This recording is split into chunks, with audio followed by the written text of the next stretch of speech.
18ই December Dipu Chandra Das, 31শে December Khokon Chandra Das.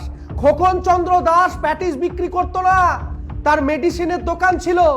রাত্রিবেলায় মেডিসিনের দোকানটা অফ করার পর সে যখন বাড়ির দিকে যাচ্ছিল, দুষ্কৃতীরা তার উপর পাকড়াও হয়, তাকে ধারালো অস্ত্র দিয়ে ক্ষতবিক্ষত করে, পরে তার উপর পেট্রোল ঢেলে তাকে আগুনে জ্বালিয়ে পুড়িয়ে মারে। ঠিক একই প্যাটার্ন যেটা দীপুচন্দ্র দাসকেও করেছিল। আজকেও কি তারা বলবে এ কি ধর্মের অবমাননা করেছিল?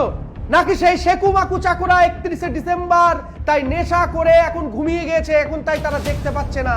তাদেরকে একটু জল দাও, কেউ দেখুক যে আজকে খোকন চন্দ্র দাস নতুন বছরে 2026 সালে এই 3রা জানুয়ারিতে সেও মৃত্যুর সাথে পাঞ্জা লড়ছিল এবং সেও আজকে মারা গেল।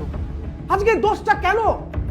কেন যখন থেকে ওই ডক্টর ইউনূস, যার ওই নোবেল পুরস্কারটা ছিনিয়ে নেওয়া উচিত, মানুষকে, গোটা বিশ্বের মানুষকে দেখানো উচিত যে নাকি শান্তির জন্য নোবেল পুরস্কার পেয়েছে, তার যেখানে সে গভর্নর বডি হিসাবে বসে আছে, অভ্যন্তরীণ সে একটা সরকার চালাচ্ছে, সেই ডক্টর ইউনূসের সময় থেকে একের পর এক হিন্দুদের ওপর আক্রমণ, স্পষ্টভাবে হিন্দুদের ওপর, একদম হিন্দুদের উপর আক্রমণ করছে ওই দেশের মৌলবাদী বর্বর শ্রেণীর ওই মানুষরা।